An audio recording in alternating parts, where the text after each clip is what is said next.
Bonjour à toutes et à tous. Dans cette vidéo, on va corriger l'exercice numéro 4 sur l'étude fonction proposée au baccalauréat 2017, session de rattrapage, bien sûr, pour les deuxièmes années bac, sciences maths A et B. Alors, l'exercice 4, il est composé de trois parties, partie 1, 2 et 3. Dans la partie 1, on considère la fonction petit f définie sur la demi-droite fermée 0 plus l'infini par f de 0 est égal à 1 et quel que soit x appartient à 0 ouvert plus l'infini ou bien x strictement supérieur à 0, f de x est égal à arc tangente de x sur x. Question 1, montre que f est continu sur l'intervalle i. Question 2, petit a soit x dans i, montrer que quel que soit t appartient au segment 0x, 1 sur 1 plus t carré, il est compris largement entre 1 sur 1 plus x carré et 1. Petit b montre que quel que soit x appartient à 0 plus l'infini, fermez bien sûr en 0, arc tangente de x, il est compris largement entre x sur 1 plus x carré et x. Petit c montre que f est dérivable à droite en 0. Question 3, petit a, sachant que f est dérivable sur l'intervalle ouvert 0 plus l'infini, calculez f' de x pour tout x de 0 plus l'infini ouvert en 0, c'est-à-dire qu'on calcule la fonction dérivée de f pour tout x strictement positif. Petit b, étudier les variations de f sur l'intervalle i qui est égal à 0 plus l'infini. Dans la partie 2, on considère une nouvelle fonction g, fonction numérique, définie aussi sur i qui est égal à 0 plus l'infini, par g de 0 est égal à 1, et quel que soit x appartenant à 0 ouvert plus l'infini, g de x est égal à 1 sur x, l'intégrale de 0 à x f de t dt. Question 1, petit a, montre que quel que soit x appartient à 0 ouvert plus l'infini, g de x il est compris largement entre f de x et 1. Petit b, montre que g est dérivable à droite en 0. Petit 2, montre que la fonction, bien question 2, montre que la fonction g est dérivable sur l'intervalle 0 plus l'infini ouvert en 0 et que quel que soit x strictement positif, g' de x égale 1 sur x f de x moins g de x. Question 3, montre que g est décroissante sur l'intervalle i. Question 4, petit a, montre que limite de 1 sur x quand x tend vers plus l'infini, limite quand x tend vers plus l'infini de 1 sur x qui multiplie l'intégrale de 1 sur x f de t est égal à 0. Ici, voilà une indication pour calculer cette limite. Remarquez que quel que soit x strictement positif, arc tangente de x est compris entre 0 et p sur 2. Question b, calcule limite de g de x quand x tend vers plus l'infini. La partie 3 est la dernière. Montre que l'équation g de x égale à x admet une solution unique alpha dont 0, 1 ouvert en 0 vers 1, l'intervalle borné ouvert 0, 1. Question 2, petit a, vérifie que quel que soit x appartient à 0 plus infini fermé en 0. 1 moins f de x, il est compris largement entre 0 et x au carré sur 1 plus x carré. On pourra utiliser l'indication, la question 2b, le résultat de la question 2b de la partie 1. Question petit b, montre que quel que soit x appartient à 0 plus l'infini fermé en 0, la valeur absolue de g' de x est inférieure ou égale à 1 sur 2. Question 3, soit n la suite numérique définie par u0 est appartenant à n+, et quel que soit n appartient à n, un plus 1 est égal à g de un. Question petit a, montre que quel que soit n dans n, la valeur absolue de n plus 1 moins alpha est inférieure ou égale à 1 demi, la valeur absolue de n moins alpha. Petit b, montre que la suite un pour n supérieur égal à 0 est convergente. Et voilà, c'est tout pour cet exercice numéro 4 concernant l'étude de fonctions. À tout de suite pour voir la correction ensemble. Ala barakatillah, on commence la correction ensemble de l'exercice 4 sur l'analyse, ou bien la partie analyse de l'examen de 2017, session de rattrapage, deuxième bac, filière sciences maths A.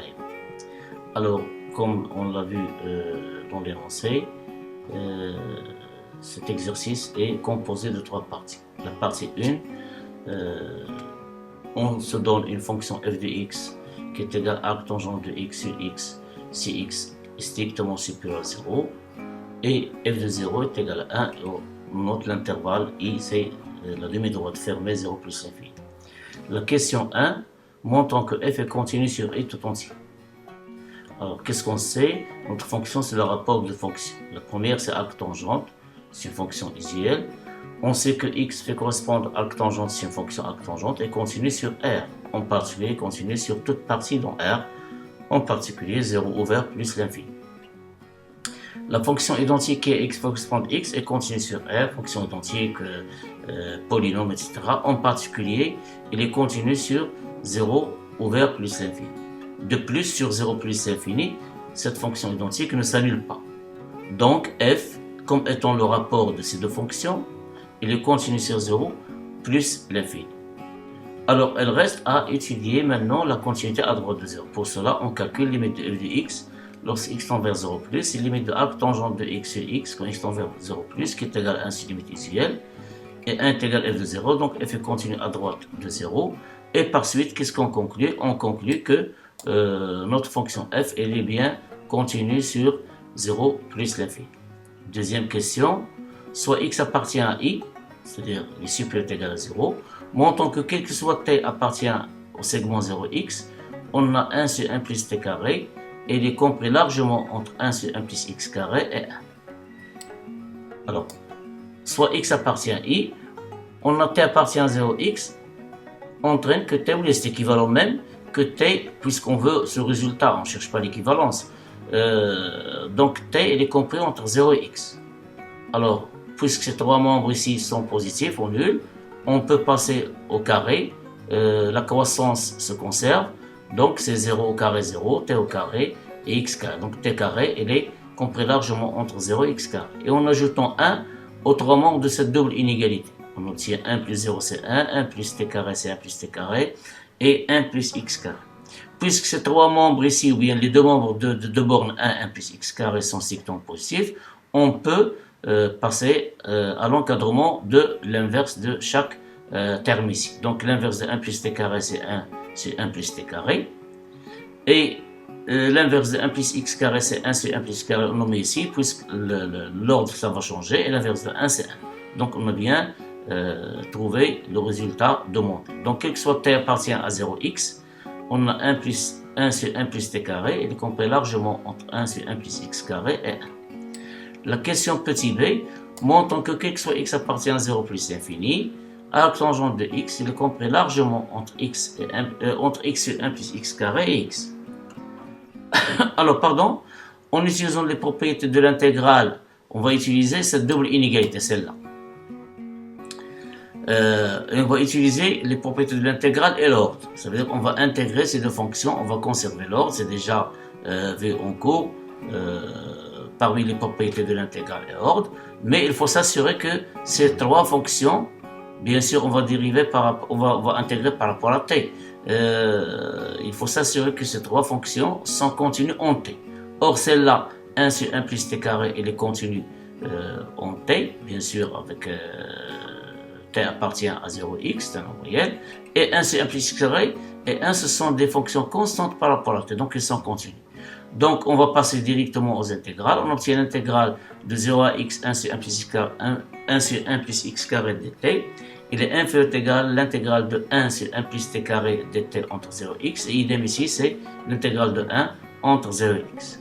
Comme 1 et 1 plus x carré, comme déjà dit, c'est une fonction constante par rapport à t. Donc, son intégrale, c'est cette constante qui multiplie la différence ici entre les bornes. X moins 0, c'est x. Donc, on obtient x fois 1 plus x carré, x sur 1 plus x carré, et une primitive de 1 plus t carré, c'est arctangente de t, donc évaluée entre 0 et x, et 1, idem, c'est une constante, elle reste x moins 0, c'est x.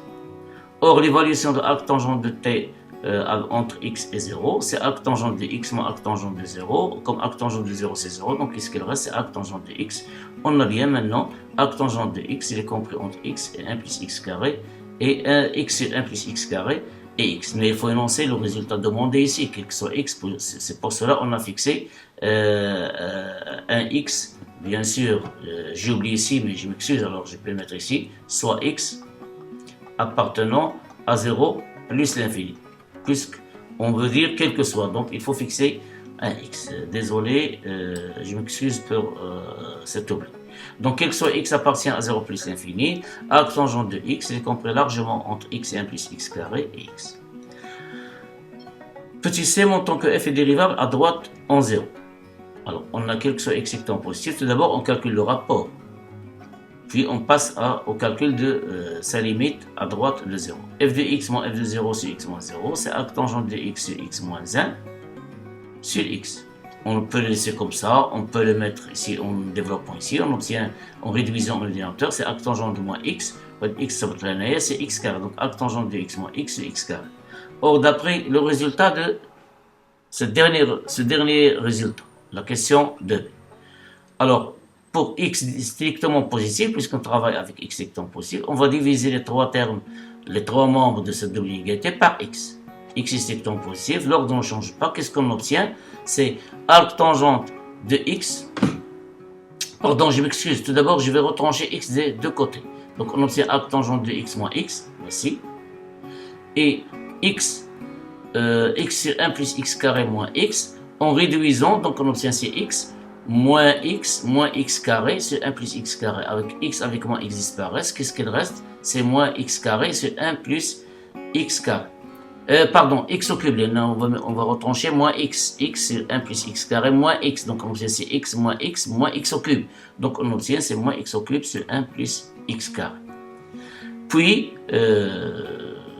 comme f de x moins f de 0 est égal à ce rapport qui est égal à celui-là, alors,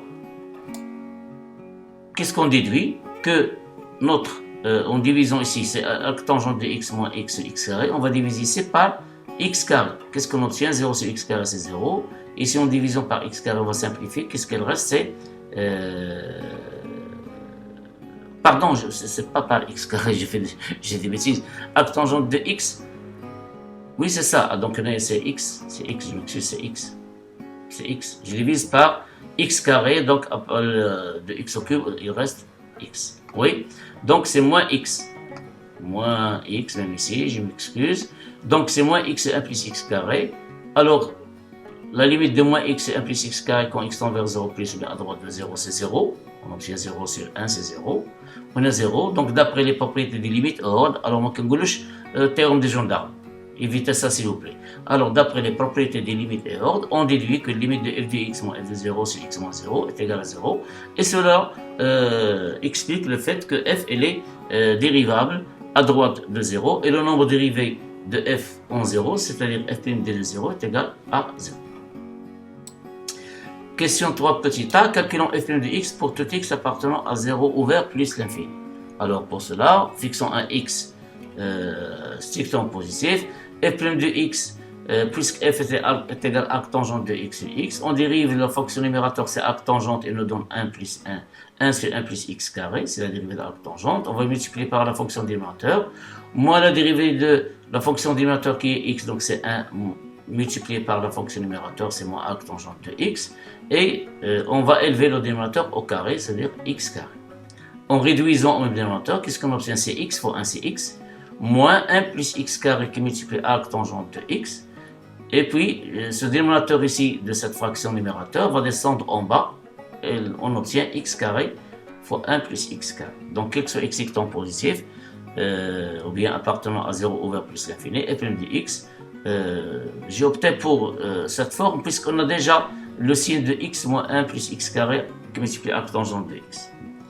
D'après bien sûr les encadrements déjà trouvés dans les questions précédentes. Question B, étudions les variations de f sur.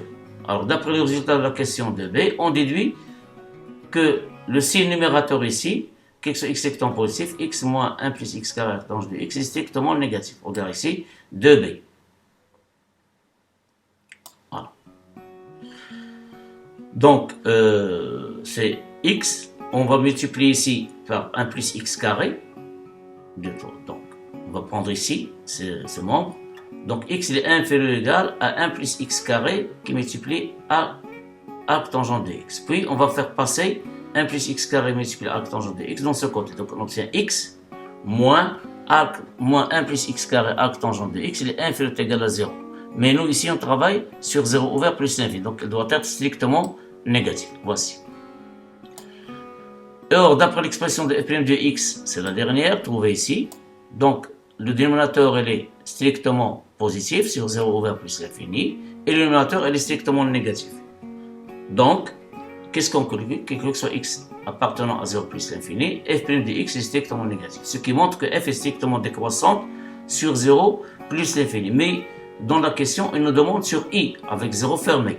Pour remédier à ça, il suffit de rappeler que la fonction f elle est continue à droite de 0. C'est déjà fait comme des exercices, bien la première question de la partie 2. Donc la partie, je m'excuse. Donc f est continue à droite de 0. Alors f elle est strictement décroissante sur 0 plus l'infini. On ferme en 0. On passe à la partie 2. La partie 2, on définit une fonction g sur i, idem c'est 0 plus l'infini, par g de 0 est égal à 1, et g de x est égal à 1 sur x, somme de 0 à x, f de t de t, ou bien l'intégrale de 0 à x, f de t de t, pour x étant possible bien sûr. Montrant que quel que soit x appartenant à 0 plus l'infini, f de x, g de x est compris largement entre f de x et r. Alors, fixons un x qui appartient à 0 plus l'infini, puisqu'on veut montrer pour quel que soit x dans cet ensemble, bien cet intervalle, je m'excuse, soit x appartient à 0 plus l'infini. Pour tout t qui appartient à 0x, cette relation s'est déjà trouvée dans la question de b, et on va remplacer t par x. On a trouvé arc tangente de x, compris, voilà, de b, je m'excuse. Voilà. Et je vais diviser par x. Alors, pour diviser par x, il faut que x soit différent de 0. Donc, on obtient arc tangente de x sur x, est compris entre 1 sur 1 plus x carré et 1. C'est pour cela qu'on a pris t qui est strictement supérieur à 0. Il est compris entre 0 ouvert et x largement. Donc, on a remplacé t par x. Donc, d'après les propriétés de l'intégrale, ces trois fonctions sont continues en t. Ces trois fonctions sont continues en t. Et comme t appartient à 0x, alors on va passer à l'intégrale. De plus, cette fonction arc tangente de t sur t, elle est prolongeable par continuité en 0, elle est égale à 1. Et c'est déjà donné, f de 0 c'est 1. Donc, on va intégrer entre les bornes 0x plus arc tangente de t sur t, elle est continue sur 0x. Et maintenant, on a qu'un ouvert, d'abord fermé. Cette fonction elle est même ici, mais celle-là, au point 0, elle est prolongeable par continuité, elle est continue, on l'a déjà vu, donc on peut intégrer dans l'intervalle, sur l'intervalle fermé borné 0x. C'est trois membres de cette double inégalité. Donc c'est pour cela qu'il faut chaque fois rappeler la continuité. Mais qu'on a des fonctions encadrées et on passe l'intégrale, il faut s'assurer que les fonctions sont continues. Pour l'intégrale, il faut qu'il soit défini. Donc, il n'y a pas un problème sur une borne. Donc, l'intégrale de somme de 0 à x1, c'est 1 plus t carré dt. Et le 1 est égal à somme de 0 à x arc tangente de t sur t, dt bien sûr. Et le 1 est égal à somme de 0 à x1 t. Alors, 1 sur 1 plus t carré, une primitive c'est arc tangente. Et arc tangente pris entre les bornes x et 0, c'est arc tangente de x moins arc tangente de 0, c'est 0. C'est arc tangente. Ici, si je brûle les étapes. Donc, ce n'est pas ce problème. Donc, on obtient arc tangente de x. Le 1 est égal. Et arc tangente de t sur t, c'est f de t. Donc, somme de 0 à x, f de t de t. Ici, 1 sur constante par rapport à t. Donc, l'intégrale de 1 par rapport à t entre 0 et x, c'est x. X moins 0, c'est x. D'où, on va, puisqu'ici, x est strictement positif, on va diviser par x les trois membres. Qu'est-ce qu'on obtient? Arc tangente de x sur x, le 1 est égal à 1 sur x, somme de 0 à x, f de t de t. X divisé par 1, c'est x. 1 sur x est strictement positif. Ce qui donne, quel que soit x appartenant à 0 plus l'infini, 1 sur x est possible, ou bien x, ce n'est pas un problème. Alors, arc tangente de x sur x, c'est f de x. Et cette expression, ce n'est que g de x, et c'est 1, donc x sur x appartient à 0 ouvert plus l'infini. G de x, il est compris largement entre f de x et 1. Question petit b, montrons que g est dérivable à droite en 0. Alors, il suffit de calculer la limite de g de x moins g de 0, c'est x moins 0, lorsque x tend vers 0 plus. Mais avant de là, on va utiliser ce dernier résultat. Donc, on va retrancher. Ici, g de 0, c'est 1. Donc, on va retrancher 1 des trois membres. Qu'est-ce qu'on obtient? G de x moins 1 sur x. Et le supérieur est égal à f de x moins 1 sur x. Et le inférieur est égal à 0. Donc je retranche 1 tout d'abord, puis je divise par x, puisqu'au travail ici, x est strictement positif. Voici. Et 1, ce n'est que g de 0. De plus, on a limite de f de x moins 1 sur x lorsque x tend vers 0 plus, c'est f' d de 0. Ici, 1 c'est f de 0. C'est le nombre dérivé à droite de 0 qui est égal à 0. Donc, cette limite de cette quantité est 0. Donc, d'après les propriétés des limites hautes, on déduit que la limite de g de x moins 1 sur x quand x tend vers 0 plus, c'est 0. Et comme 1, ce n'est que g de 0, donc ce rapport limite quand x tend vers 0 plus, 0. Cela veut dire que g est dérivable à droite en 0 et que le nombre dérivé à droite de 0 de la fonction g, c'est-à-dire g'(t) de 0, elle est égale à 0. Question 2, montrons que g est dérivable sur 0 plus l'infini et que sa fonction dérivée sur 0 ouvert plus l'infini est égale à 1 sur x f de x qui multiplie f de x moins g de x. Alors, fixons un x strictement positif. On a notre fonction f puisque g de x, regardez ici, g de x est défini comme étant avec une intégrale. Donc, je vais attaquer tout d'abord somme de 0 à x f de t dt. Alors, f est continu sur i. 0 plus l'infini. Question 1, partie 1. Et 0, il appartient à 0 plus l'infini. Donc, la fonction kx faut correspondre à 0x, f de t dt, elle est dérivable sur 0 plus l'infini, en particulier sur 0 plus l'infini. Je vous incite à voir une vidéo ancienne, elle est consacrée uniquement aux fonctions définies par des intégrales. Même ici, alors, puisque f est continu sur 0x, ou bien sur 0 plus l'infini, alors la fonction somme de 0 à x f de t, ce n'est que la fonction primitive de petit f sur i qui s'annule au point 0. Donc, puisque c'est une fonction primitive, alors elle est dérivable. Donc, on peut rappeler ça, ou bien directement, la continuité suffit. La continuité de f, la continuité de f pousse, ou bien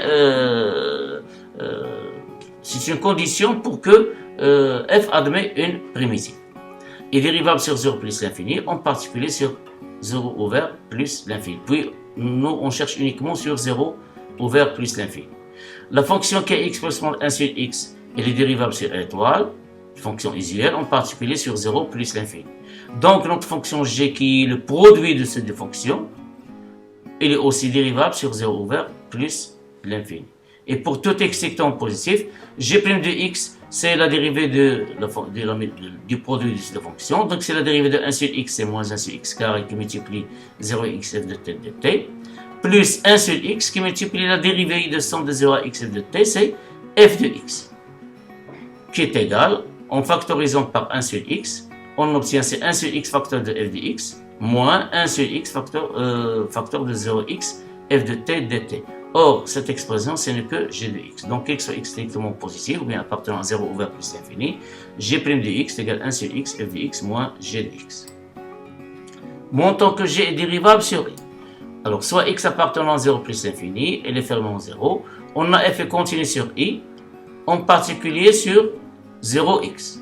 Donc, d'après le théorème de la moyenne, il existe c qui appartient à 0x, tel que f de c est égal à 1 sur x moins 0, qui multiplie l'intégrale de 0 à x f de t dt. Et 1 sur x moins 0 qui multiplie somme de 0 à x de t, ce n'est que g de x. Donc, il existe un c dans 0x tel que f de c est égal à g de x. Il faut faire attention. C'est la définition de la fonction g, est égal à g de x. Donc, sur 0 plus l'infini, on a g' de x égale f de x moins f de c sur x, puisqu'on divise par x. Et puisque f est strictement décroissante sur i, alors f de x moins c est strictement négatif, puisque c appartient à 0x, c'est inférieur à x. Donc f de x sera inférieur strictement à f de c, c'est-à-dire f de x moins f de c strictement négatif. Et comme x est strictement positif, on déduit que le signe de g' de x sur 0 plus l'infini est strictement négatif, et cela montre que, ou prouve que g est strictement décroissante sur 0 plus l'infini. Et comme elle est continue à droite de 0, alors elle est continue et strictement décroissante sur i fermé ici, 0 plus l'infini. Question 4 petit a, montrons que la limite de f de x, de 1 sur x, qui multiplie l'intégrale de 1 à x f de t dt quand x tend vers plus l'infini, égale à 0. Alors, puisqu'on travaille au voisin g plus l'infini, on va prendre un x qui est strictement à 0, bien strictement supérieur à un nombre assez grand positif. On a pour tout t qui appartient à un x, arc tangent de t, c'est déjà donné comme indication dans l'énoncé de l'exercice, que arc tangent de t pour t sur 0 plus l'infini, arc tangente elle est compris entre 0 et pi sur 2 sur 0 ouvert plus l'infini. Donc en divisant par t, on a remplacé par x, on a divisé par t par x et on a divisé par t, donc on obtient pour t appartenant à 1x, arc tangent de t sur t compris entre 0 et pi sur 2t. C'est déjà donné ici comme indication. Et donc d'après les propriétés de l'intégrale et ordre, de la même manière, ces trois fonctions sont continues, etc. On passe les intégrales. On a somme de 1, ici c'est 0, somme de 1 x f de t dt, puisque arc tangent de t sur t c'est f de t, il est inférieur pi sur 2. 1 sur t, une primitive de 1 sur t, c'est logarithme népérien de la valeur absolue de t. Donc évalué entre 1 et x, c'est ln de x en valeur absolue, et comme x est en positif, donc c'est ln de x, et ln de 1 c'est 0, donc c'est ln de x. Donc on obtient 0 inférieur strictement 1 x f de t dt inférieur strictement pi sur 2 à son tour pi sur 2 ln de x. En multipliant par 1 sur x comme x est strictement positif, 1 sur x est strictement positif, on va conserver l'ordre ne change pas, donc c'est 0, 1 sur x somme de 1 x f de t dt inférieur pi sur 2 ln de x sur x. Maintenant, il suffit de calculer cette limite de ln de x sur x. On la connaît toutes et tous, c'est limite c'est 0 quand x tend vers plus l'infini, c'est limite usuelle des fonctions logarithmiques népériennes. Donc on a ici 0 et puis 0, donc d'après les propriétés de limite et ordre, on déduit que limite de 1 sur x qui multiplie l'intégrale de 1 à x f de t dt, quand x tend vers plus l'infini, il vaut 0. Petit b, calcule limite de g de x quand x tend vers plus l'infini. Alors on a pour tout x strictement positif, g de x elle est égale à 1 sur x somme de 0 à x f de t. On va utiliser Charles pour l'intégrale somme de 0 à x. On va introduire le nombre 1, puisque 1 est strictement supérieur à 0. Donc, c'est 1 sur x, somme de 0 à 1 f de t dt, plus 1 sur x, somme de 1 à x f de t dt. Somme de 0 à 1 f de t dt, c'est un nombre fini. Pourquoi? Parce que f, elle est continue. Puisque f est continue sur 0,1, alors l'intégrale à 1, il est défini, il est bien défini, donc il appartient à 1. Donc c'est un nombre fini.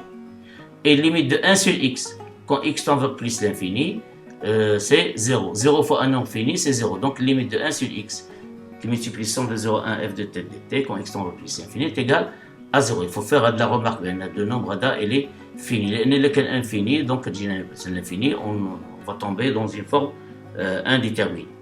Et en utilisant le résultat de la limite précédente, limite de 1 sur x qui multiplie somme de l'intégrale de 1 à x f de t dt, quand x tend vers plus l'infini égale à 0. Donc cette limite il vaut 0, celle-là aussi, et par suite limite de g de x quand x tend vers plus l'infini est égale 0.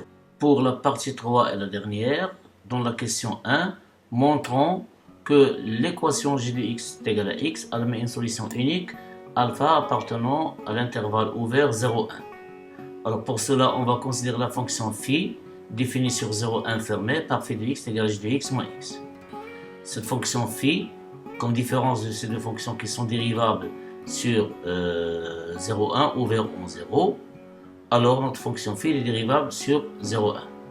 De plus, quel que soit x appartient à 0,1, pourquoi ici on a ouvert 0?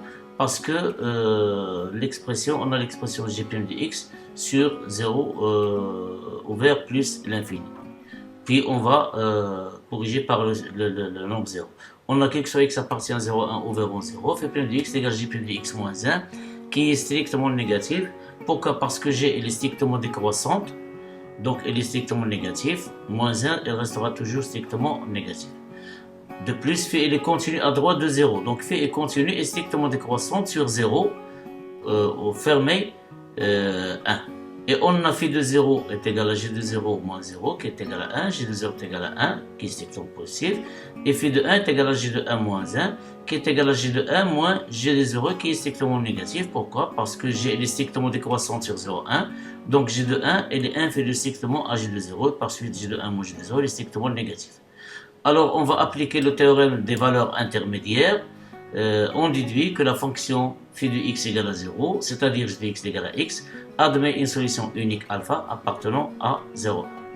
Question 2, pardon, petit a, vérifions que quel que soit x appartient à 0 plus l'infini, fermons 0, 1 moins f de x, il est compris largement entre 0 et x carré sur 1 plus x carré. Pour cela, prenons fixons un x strictement positif. Du résultat de la question 2b de la partie 1, on a déjà un encadrement de arc tangente de x qui est compris entre 1 sur 1 plus x carré et 1. Alors, comme x est strictement positif, on va diviser par x. On obtient arc tangente de x sur x, il est compris, pardon, c'est pas strictement, largement entre 1 sur 1 plus x carré et 1.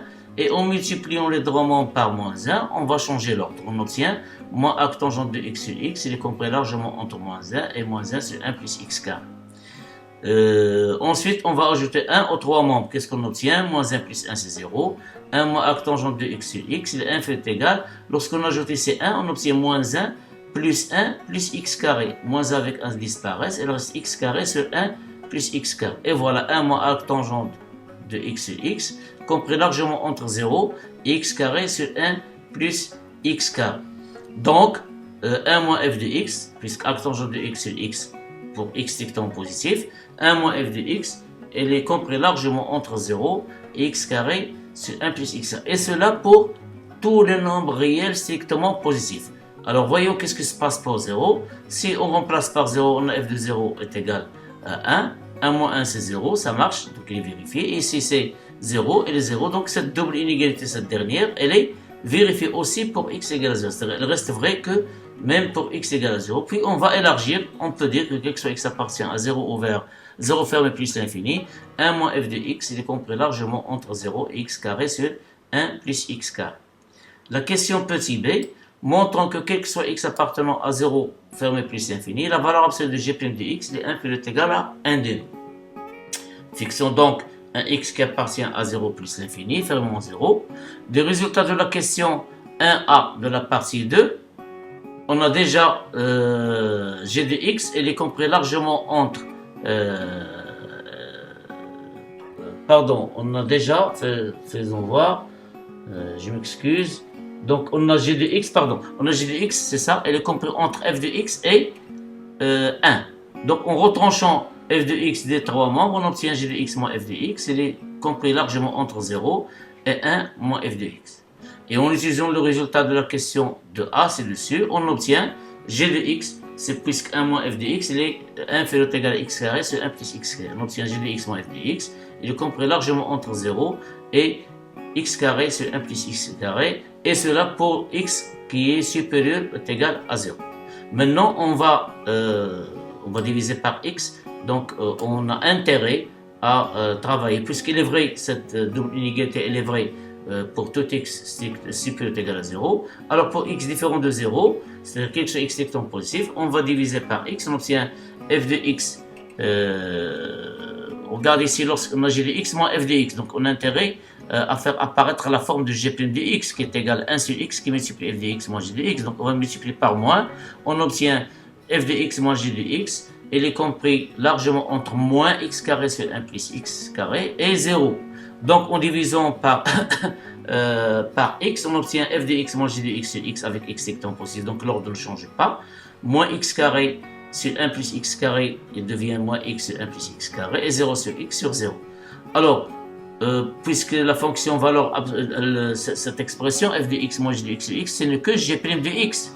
Et comme on sait que la fonction valeur absolue est strictement décroissante sur R étoile, c'est R moins, alors la valeur absolue de g' de x sera inférieure ou égale à la valeur absolue de x sur 1 plus x carré. Et comme x sur 1 plus x carré est inférieur ou égal à 1 demi, pourquoi? Parce qu'on sait tout et tous que 1 plus x carré est supérieur à x, comme x est en positif, donc on a x sur 1 plus x carré est inférieur ou égal à 1 demi. De plus, donc on a trouvé cette inégalité uniquement pour les x strictement positifs. De la même manière que précédemment, voyons voir si on remplace x par 0, il reste toujours vrai. Alors si on remplace x par 0, donc on a déjà, c'est une limite de, bien sûr, une dérivée à droite, donc c'est g' de 0 qui est égal à 0. Donc 0, il est inférieur ou égal à 1 demi. Il reste aussi vrai. Et par suite, je peux déduire que quel que soit x appartient à 0 plus infini, la valeur absolue de g' de x, il est inférieur ou égal à 1 demi. Dans la dernière question, la troisième question et la dernière, on définit une suite un par la manière suivante. Définie par son premier terme u0 qui appartient à n+, c'est un nombre réel positif, un plus 1 est égal à g de n, et cela pour quel que soit n dans la question petit a, montrant que quel que soit n dans n, la valeur absolue de n plus 1 moins alpha, elle est inférieure ou égale à 1 demi qui multiplie la valeur absolue de n moins alpha. Alors fixons tout d'abord un n appartient à n, puisqu'on veut ce résultat pour quel que soit n dans n. Pardon, remarquons d'abord que f de x est positif sur 0 plus infini. Alors, d'après le résultat de la question 1a de la partie 2, on a g de x, il est supérieur ou égal à f de x inférieur à 1. Et comme f de x est supérieur ou égal à 0, alors g de x il est supérieur ou égal à 0. Et il est inférieur ou égal à 1. C'est-à-dire, quel que soit x positif, g de x appartient à 0,1. Cela nous permet d'utiliser, si vous voulez, on ne va pas le faire, mais on peut montrer facilement par récurrence que quel soit n dans n, un appartient à 0,1. C'est-à-dire, appartient à 0 plus infini tout entier, il est inclus. Et on a g est dérivable sur 0,1. Donc, elle est continue sur un intervalle, puisqu'elle est dérivable sur 0 plus infini. Pardon, donc elle est continue sur 0 plus infini. En particulier, elle est continue sur tout intervalle fermé, inclus dans 0 plus infini. En particulier, un intervalle fermé de bornes un et alpha. Donc, notre fonction g, elle est continue sur un intervalle fermé, borné de bornes un et alpha. De plus, il est dérivable sur 0 plus infini, donc il est aussi dérivable sur tout intervalle ouvert de bornes un alpha. Et le même, c'est ici, la continuité et la dérivabilité, soit sur le même intervalle, si vous voulez, on peut le noter J, de borne un alpha, quelle est la borne inférieure à la borne supérieure, peu importe. Donc, elle est de borne un alpha. Et puisque x appartient à 0 plus infini, on sait que la valeur absolue de g' de x est inférieure ou égale à 1 demi. Alors, ici, on va utiliser le théorème des inégalités des accroissements finis pour en déduire que la valeur absolue de g moins g de alpha elle est inférieure ou égale à la valeur absolue de g', c'est-à-dire 1 demi, et qui multiplie la valeur absolue de un moins alpha. Or, comme g de n c'est un plus 1 et g de alpha est égal à alpha, c'est déjà vu, alors on déduit que quel que soit n dans n, la valeur absolue de un plus 1 moins alpha, il est inférieur ou égal à 1 demi, la valeur absolue de n moins alpha. Ici, puisque les bornes, on ne sait pas quel est le plus petit et le plus grand, on a remédié à ça avec, bien sûr, la valeur absolue, donc ça ne pose aucun problème. J'ai noté cette relation par étoile pour que je puisse l'utiliser dans la dernière question, c'est qu'on va montrer que la suite UN elle est convergente. Alors pour montrer que la suite UN elle est convergente, dans cet exercice spécifiquement, on doit chercher la limite du N et trouver qu'elle est fine. Alors il y a deux choses. On va passer de cette relation étoile à cette relation. UN, on va l'appeler moins alpha, 1 fait égal 1 demi à la puissance n, u0 moins alpha. Et cela se fait par récurrence. Je peux montrer cette relation par récurrence pour quel que soit n dans n. Comme je peux utiliser alors la méthode par récurrence, je crois on l'a beaucoup utilisé dans les autres examens. Maintenant, j'ai voulu partager avec vous une autre méthode qu'on appelle par itération. Alors, mais par itération, il faut faire attention, il ne faut pas prendre n appartient à l'ensemble n. Donc, on va prendre un n, un grand n, c'est pour ça que je note en n, un entier naturel assez grand. À l'échelle assez grand, pour qu'on puisse utiliser n-l. Et si n égale à 0, on ne peut pas définir n-l, n à 0. Donc, il n'est pas vrai pour tout entier naturel n. Donc, je vais utiliser la relation étoile, mais à partir d'un certain rang. N a assez grand. La limite, on cherche la limite de n lorsqu'n tend vers plus l'infini. Donc, et cela, il n'est vrai que si on travaille à partir d'un certain rang, un grand n. Donc, tous les termes de la suite vont s'accumuler fois le point, la limite. Donc, on a la valeur de n moins alpha, on va utiliser étoile. Voilà. Au lieu de n plus 1, j'ai pris ici n. Un moins alpha inférieur ou égal à 1 demi, un moins 1 moins alpha. J'ai le droit d'écrire puisque n est supérieur ou égal à n. N elle est assez grand, n est égal à 1, a fortiori. Et je vais refaire même relation étoile. C'est ce qu'on appelle méthode par itération. Donc, qu'est-ce qu'on va voir? 1 demi un moins 1. Alors, encore une fois, un moins 1 moins alpha, c'est quoi? C'est il est inférieur ou égal à 1 demi un moins 2 moins alpha. Donc, 1 demi fois 1 demi, c'est au carré.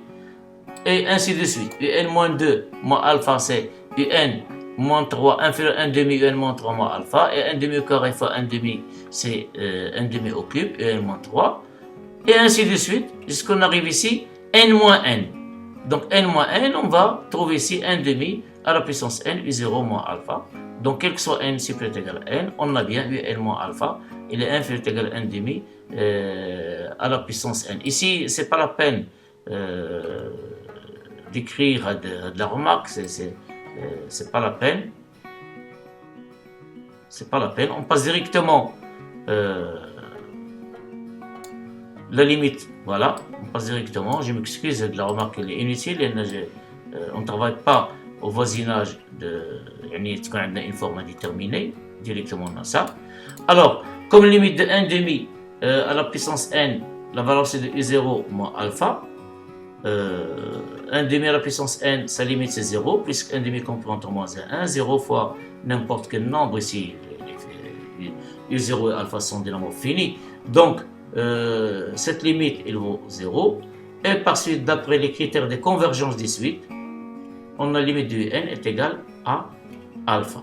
Donc, puisque alpha elle est finie, et la limite du n est c'est alpha, on déduit que n est une suite convergente. Ça c'est tout pour cet examen de 2017 de rattrapage.